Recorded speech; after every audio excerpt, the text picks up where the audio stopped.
Data Skeptic features interviews with experts on topics related to data science, all through the eye of scientific skepticism. Michael Cuthbert has a PhD in musicology from Harvard and is presently an associate professor of music at MIT. His scholarship and research explores medieval music as well as minimalism. In addition to his lectures and writing on music, he is also the primary investigator of the Music21 Project, a Python library for flexible computer-aided musicology analysis. Mike, welcome to Data Skeptic.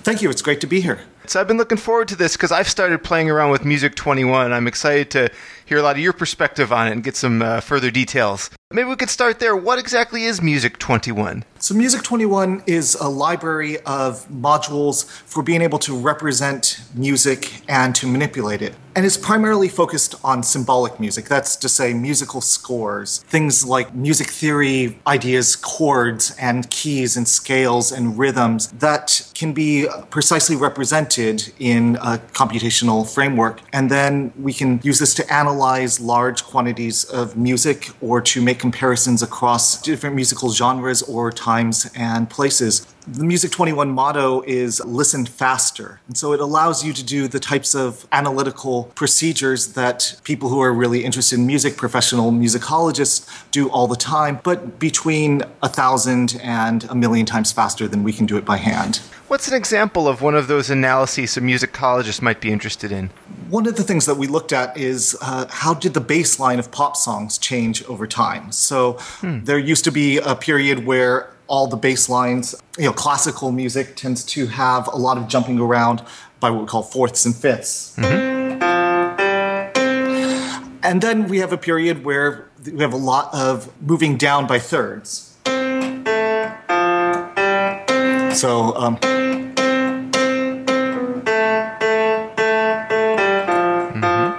etc. And now we're in a period of a lot of moving up by thirds or things like that, Daft Punk, etc. So how can we see this evolution over time? We can pick out a few representative pieces and do it by hand, but with Music21, we can actually look at the distribution of interval uses by year, by decade, over a longer period of time. What are some of the insights that have come out from that? For example, is music evolving faster than it did in the classical period, or are we repeating the same things we've seen before? What do we learn from some of those analyses? I think it's unfair to talk about evolution as being faster or slower in any given period because we tend to think of music in the past as not evolving as fast and as more static because the things that we're most interested in changing aren't happening at that time. And things that we can't detect, like, the vocal timbre, the color of something in the 17th century, that's basically lost to us because all we have are the scores. But what we can find out from this is what qualities of music make it sound of a particular time and don't. The other thing that we can learn from this is what aspects of our music theory education, what are we teaching people that really aren't nearly as relevant as they once were. For instance, we still teach in almost every music history class that composers and songwriters avoid the parallel fifth, something like.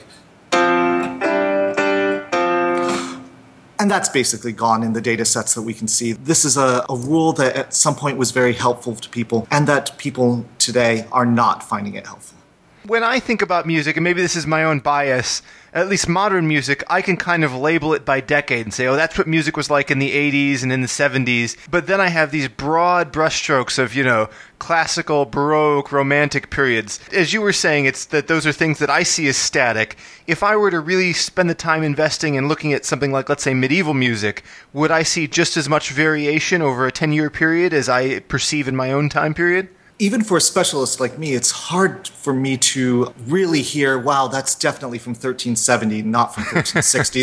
They totally weren't doing that at 1373, in part because we don't have enough labeled data. There aren't even what we call the ground truths aren't absolutely correct. But also, it's so hard for me, even as a specialist in this music, to get rid of all the biases that I have that make it hard for me to hear the subtle variations. But for Music21 and a machine learning program, that's not hard. It doesn't come in with any of the biases about, music from 1960 sounds more different from 1970 than 1360 does from 1370. I've been able to use Music21 to point out big problems in some of the dating of pieces, some of the things that we thought were, this absolutely sounds German. There's no way that a French composer was writing like that. Well, actually, the computer system says, this piece has a 90% probability of clustering with the other French pieces. Mm-hmm. And that's been really revelatory for me and my colleagues. So I'm familiar with MIDI, and I'll take for granted that listeners kind of know at least generally what that is, that it's a digital format that records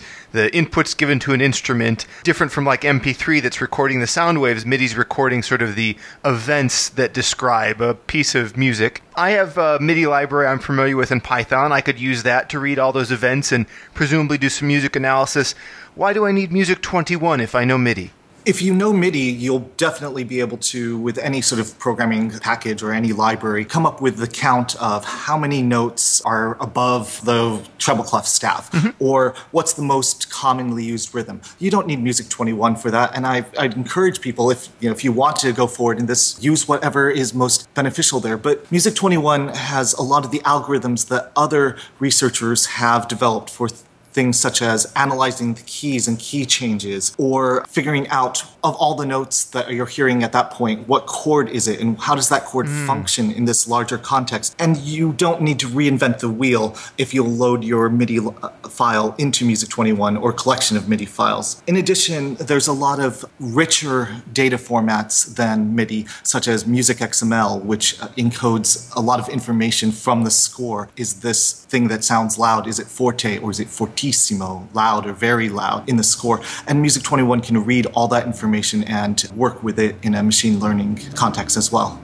So if I wanted to ask myself a question like, I don't know, what is Bach's favorite chord? I can see where that would be a daunting task if I just wanted to do it with MIDI. If I ask you to read some source code on air, that might qualify us as the most boring podcast ever. But at a high level, could you walk me through what would it take in Music21 to write some code to answer that question, what's Bach's favorite chord? Sure. The first thing that I would do is we would load up, in a for loop. Let's load each piece in because they're all independent of each other. And then we're going to go through and do something called salami slicing. That's to say, every single time that any musical event changes, we will call it a new vertical sonority or chord. So for instance, if I play a chord like this, at the moment when those two notes change, we would call that two different vertical sonorities. And then Music21 has some analysis packages that can reduce the number of chords, a vocabulary reduction, to be able to say, well, a lot of the things that, if you look at the salami slices, the thinnest slices of music, look immediately like chord changes, don't actually function that way. They're a melody or some kind of passing tone. So then with Music21, we can reduce the size of each piece out of 100 melodic elements into maybe 10 chords per minute. From there, we can reduce this thing that looks like a chord is actually, or can be thought of as a restatement of another chord, so that these notes C, E, G spread widely apart are actually the same as C, E, G close together. So we'll reduce the number of chords in that way. So C, E, G written with the C and the E and the G written very widely spaced could be thought of as essentially the same chord as C, E, G written closely, or maybe even C and E without the G. And these are things that music theorists do all the time, unconsciously or through training. From there, it would be easy to go through and transpose all the chords. So we might say, well, C, E, G has a very different function in the key of C as it does in the key of D minor. Mm-hmm. So we could then rewrite each of these chords not as letter names, but as a function, so that one is the tonic in one key and the other is the subtonic in another, and technical things like that. But from there, it would be really easy just to put it into a counter object and put it all out and say, oh, I don't know, probably it's going to be G major is Bach's favorite chord. And these are things that come up. And then the fun begins, because as a musicologist, I want to know, well, why? I can suddenly have this data that would have taken me years to get before, and I can have it in probably half an hour.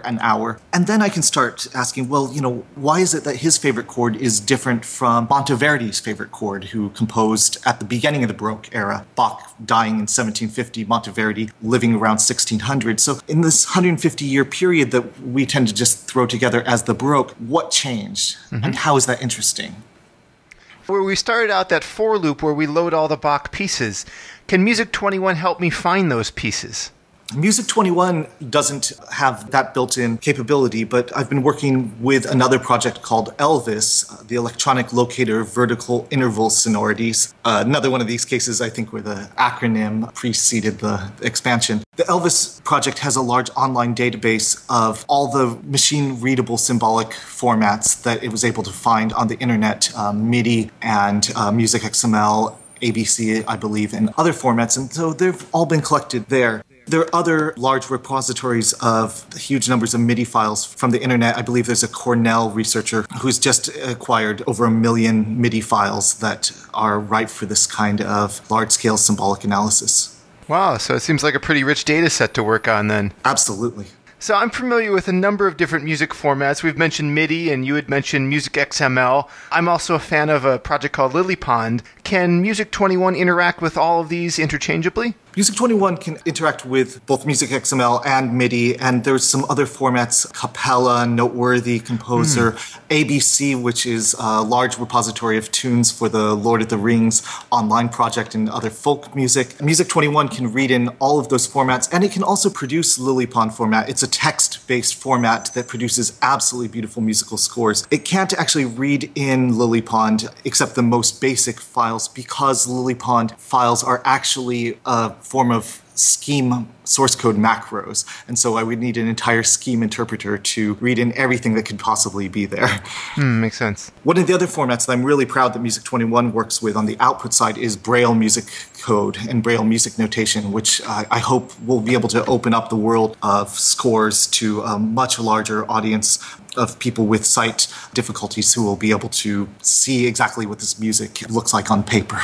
Interesting. I'm unfamiliar with that. If I saw a printed page of it, would it look anything like sheet music? It would look to us just like text Braille. Mm-hmm. But for the most part, each cell encodes both a pitch name and a duration. There's various ways of encoding chords that are very different from how sheet music encodes it. And it doesn't waste space on needing the vertical component and the horizontal component together to tell us the durations and the pitch. And so it's actually, in some ways, much more compact than conventional sheet music notation. There's always a chance that if we were starting over today, we might use something much closer to how Braille encodes. How about on the visualization side? Of course, when I have all my analysis, there's going to be a point when perhaps I detect a funny chord or something like that, and I'd like to see a printed, 5-staff version of it. Can Music21 help me see music as well?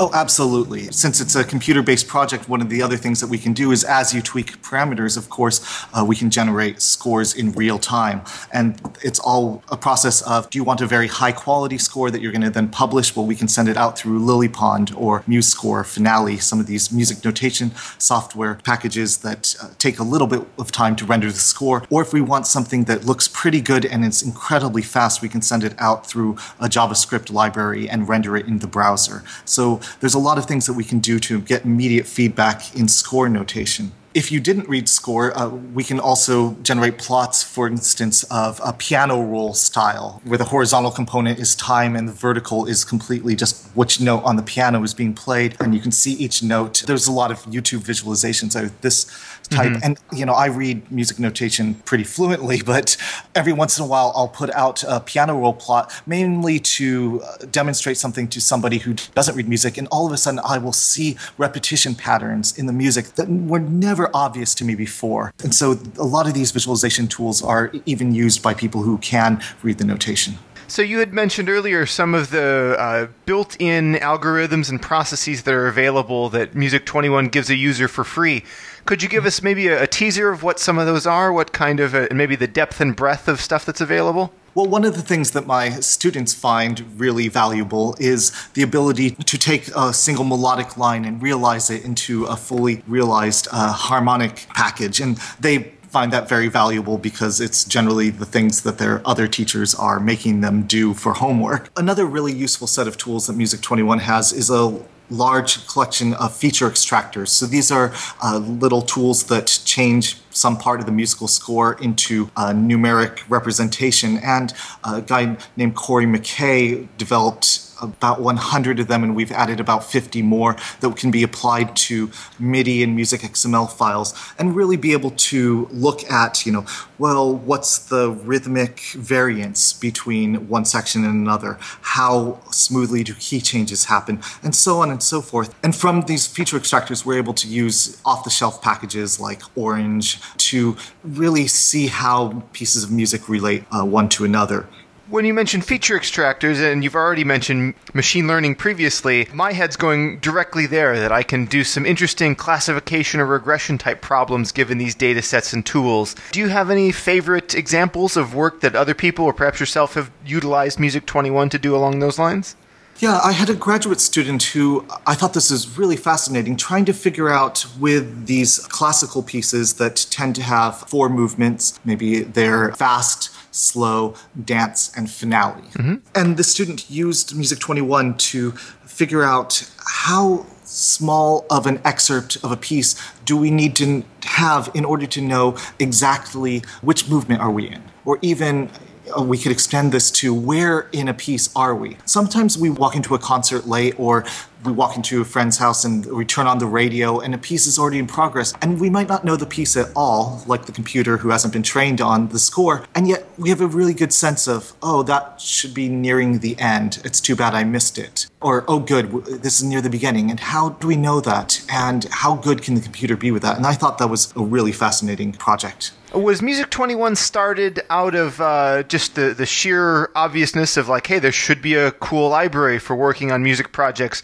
or did it arise out of some particular need you had to solve a problem you were working on independently? Actually, a little bit of both. I was working a lot on small fragments of medieval music at that point, and they, we don't save that much from the 15th century, from the 14th century, so a lot of what does survive are, little ripped up tubs that are tucked into the binding of another book or something like that. And quite often we'll have, 6 notes from one staff and then 4 notes from the next staff and 3 notes. And I just felt like, we should be able to identify these pieces. That should be enough of a fingerprint for me to be able to understand, where did this come from? And so I did what anybody else would have done, as I Googled to see if there was an analysis package out there. And there was a very good one called Humdrum, which was developed in the late 80s and early 90s by David Huron at Ohio State University. But it was definitely from a different era. It was a series of shell scripts where everything was piped together, and there were no objects to represent various parts of the musical score. And I thought, well, this would be very difficult because I would also have to encode everything in Humdrum format. And so I thought, well, I'm just not Googling well enough. So I kept looking around, and I thought this was, as you said, it's a very obvious idea. And I thought somebody else had to have done this, and it had to have been out there, and I just couldn't find it. And so I think that was around 2004, and I waited a year and couldn't solve my problem, and I did a very thorough web search again, and nothing came up. And finally, around 2006, I was teaching at MIT, so my students wanted to work on projects like this, so I said, heck, I'll just go ahead and write it myself. And about, 10 years later, I fully understand why nobody else did it, because it's ended up being a lot of work, and there's a lot of tricky corner cases in almost everything in music, and that's why I think at this point there's only one project like Music21. Yeah, definitely. So I know there's this stereotype, and I know it's wrong, but it's useful for conversation, of we have sort of left and right brain people.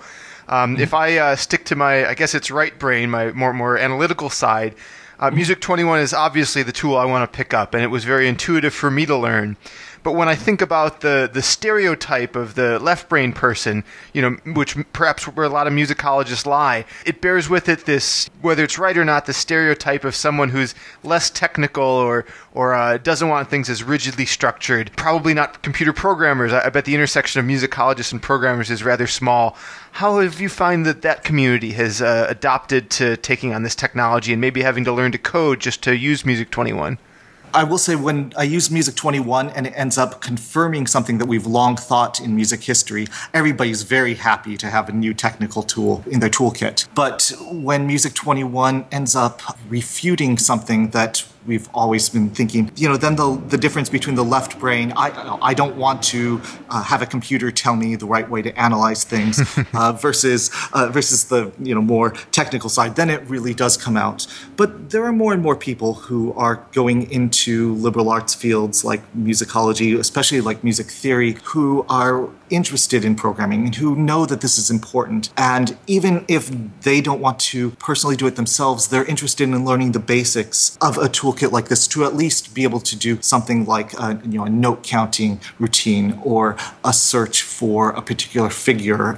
So there's been quite a bit of adaptation and at least enthusiasm in the field. But as we all know who are programming and who are working with these kinds of data sets, it's a lot of work to get to the level of fluency with a programming language to be able to really take an idea for something you would like to do or something you'd like to search for, approve, and actually execute it. Because of that, one of the most important things we've done in the Music21 project is really try to make it so that the naming of objects is very close to what musicologists and musicians would think they should be. And things like the first measure of a piece is measure 1 and not measure 0 in, with 0 indexed lists. And all these little things like this to try to make it so that we can bridge the gap between the left brain and the right brain people so that a musicologist can, he can call up his technical programmer friend and she can write the code that can make this possible so that two people can work together with a shared vocabulary. And that's been very important for me. So in doing a lot of my research for the interview, I came across something I didn't quite understand. I thought, hopefully I could ask you this, maybe you could educate me. There was some mention of the fact that we've well studied melody and harmony, and we understand these ideas, but we don't understand counterpoint as well. Could you tell me what counterpoint is and why it would be the case that we don't have as good of an understanding of it as we do of melody and harmony? Melody, is,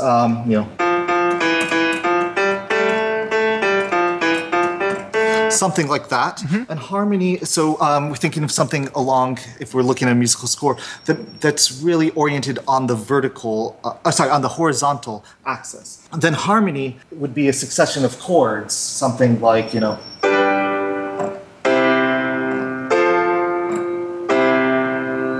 Counterpoint is the intersection of the horizontal and the vertical. So while we're moving from chord to chord, on an instrument like a piano or a guitar or in an orchestra, especially useful in a choir to think that the chord isn't moving, but individual notes within the chord are moving to other notes in the next chord.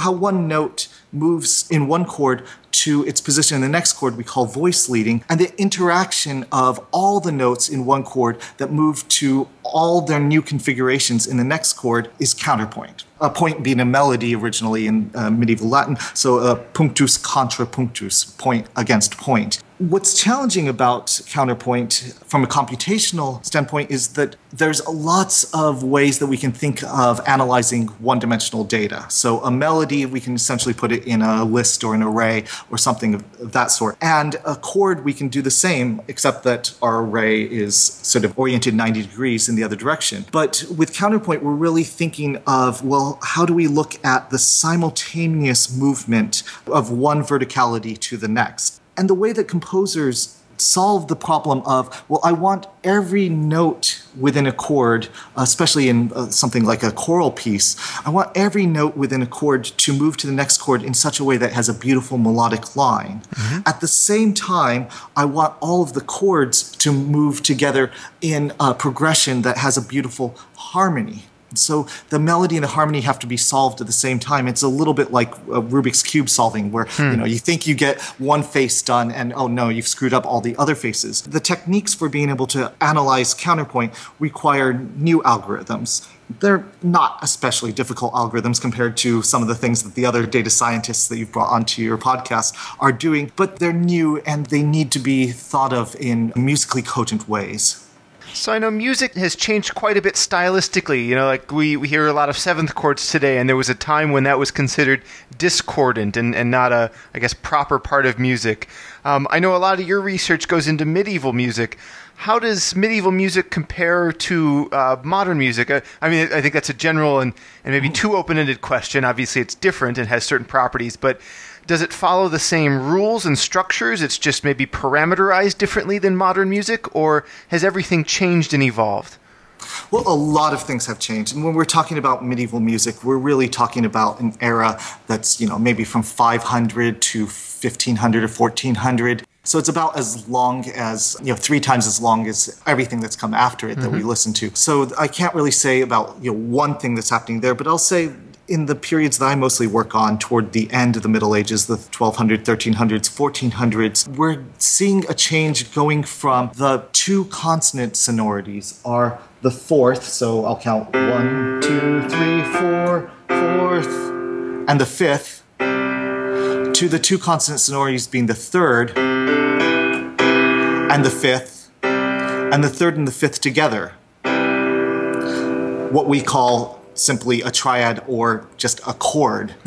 And the chord began as an interesting dissonant moment that you could put in the middle of a phrase, like sort of an ellipsis, to say, hey, more is going to come, because obviously we can't end on a sound like that. And then over time, the number of triads, the number of these 3-note chords that were being used in a row were, more and more and more. And I can plot the change in that over time. And eventually that triad became thought of as the stable sonority that didn't need resolution. And the same thing happens in the 1600s and 1700s with, as you mentioned, the 7th chord. So 1, 3, 5, 7. And those chords originally had a high amount of tension, and they could only be used in a place where they would be resolved to something more stable. And that's basically true up until the late 19th century with composers like Wagner and Strauss and Debussy, who start to see that as a stable sonority. But I think really it changes with jazz, that suddenly a jazz composer will put in, a piece that ends with what would have been considered so unstable sonority before.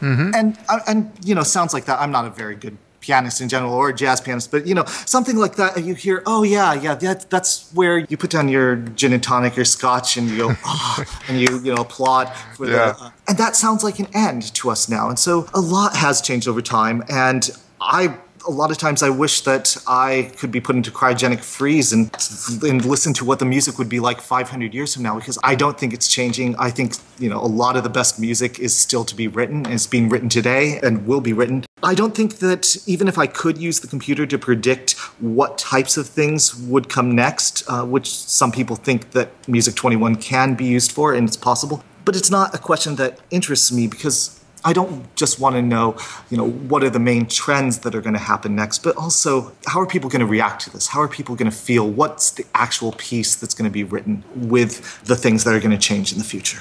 I'm curious about the data set you have available to study medieval music. You were noting that some of it's coming through in just fragments of papers pressed between books and things like that. A lot's been lost, I presume. If I wanted to look at the complete discography of the Beatles, I might have some copyright issues, but I know all the information is there. How much of a struggle is that to study that time period? Well, actually, let me answer something that wasn't a question at the end first. You said a lot's been lost. Actually, one of the first papers that I did that was very mathematical is actually showing that a large percentage of medieval music survives. So that was sort of the first thing that got my colleagues very, got their thorns out, or whatever the expression is. So there's a large percentage, maybe 40, maybe 50%, maybe even more of the music that I'm studying actually does survive, and we can look at statistical tests for being able to assert that. And so I think that, hey, this is the time to do it, because what we have is very representative of what was once written down out there. And one of the ways I know this is usually these small fragments end up being a piece we already know. So we have a small piece of music, and we think that, I can't think of the piece that goes with that. So much medieval music's lost. Yeah, it's probably a new piece. And once I had the math behind me in this article, tipping the iceberg, because everybody said, well, we only have the tip of the iceberg. And I say, no, we have most of the iceberg. Once I had that math behind me, I said, well, okay, we're going to find that most of these fragments are pieces that we already know. So because most of the pieces were probably the ones that survived, we can go to the printed scores that musicologists have been making since the 19th century, but especially since World War II. And there's a 24-volume, beautiful green set of books called Polyphonic Music of the 14th Century. And I think it's about 8,000 pages or something like that. And I had a project that we entered it all into the computer. There was just no substitute if you want high quality data for entering it all. And I'll thank my collaborator, Anna Grau, for really organizing this whole project. So I have that as a data set. I'm planning on releasing that set as soon as I can get what copyright concerns for 14th century music are still out there. There's a few with, we need to take out things that have been heavily edited. But once I can get that out there, it will be the only data set of every known piece of music written in an entire century that's out there. And so that's pretty exciting. We can't do that with every piece of 20th century music. It's just too big, too many copyrights. But we can do that with another era. And some of the things I found are that at least 40 of the pieces that we thought, were different pieces were actually the same piece as some other piece with new text and maybe a little bit of different decorations and moved up a key or something. And there's at least 10, 20 cases of composers that we thought their most important piece was such a unique piece of genius actually seems to be copied or plagiarized from somebody else. So that should be pretty exciting. I'm presenting that at a conference coming up in Vancouver, the big musicology and music theory conference in November. Oh, what a treasure. That's a great data set. So it's obvious to me that a musicologist would want to use Music21. I, of course, see the immediate use for someone with some machine learning talent who wants to get in and do some neat projects. Are there any other groups I'm not thinking of who would benefit from leveraging the library? Definitely composers use it a lot. And while I'm a musicologist primarily, I also compose, and so I try to think when I'm designing a new module, well, how would a composer use this repetition expander module or repetition finder module to make something new? How can we manipulate a particular scale algorithmically so that I'll use that in my analysis? I'll manipulate a scale to figure out, well, is there something happening in this section that's actually just a slight manipulation of a common scale? But a composer can use that in the reverse way to generate all the different permutations of a scale or manipulations that have a particular property and put it into her or his piece. So composers are big users of the system. Oh, very interesting. Yeah, that makes sense. So in terms of getting involved, is this an open source project? Is there room for a contributor? Absolutely. I would love to have more contributors. It's open source. We can find it on GitHub, just Music21. And it's... Very cool. And if I wanted to get started playing around with it, where's the best place for me to get the Hello World equivalent in Music21? Sure. I think the best thing is just to download the package, and then you'll find docs at my website at mitweb.mit.edu/music21.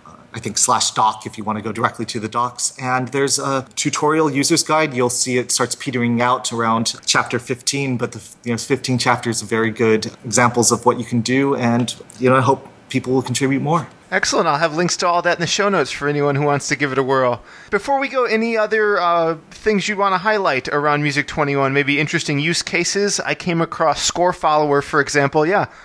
Yeah, well, so some of the things that we're trying to do with Music21, Score Follower, Particellissima, is an attempt to automatically reduce a large, complicated score into the most important elements so you can follow along and have it synced with an audio file. And that's something I've done with Vladimir Viro of Peach Note. Another project I've done with a great young researcher named Maura Church is to use music theory, the examples embodied in the Music21 library to improve what's called OMR. It's the musical equivalent, optical music recognition, the musical equivalent of optical character recognition. And the output for that is very promising, but it's not yet at the level that, that you can immediately use it in any particular project. So we can use music theory to improve the output of the OMR, and maybe a third of the time we can take what was definitely wrong and make it absolutely right in what was written on the page, depending on what the problem is, higher or lower. Well, Mike, this has been fascinating. Thanks so much for coming on to share some of the story about Music21 and ways people can use it. I hope everyone goes and checks out the website. Thank you very much. It's a pleasure. For more on this episode, visit dataskeptic.com. If you enjoyed the show, please give us a review on iTunes or Stitcher.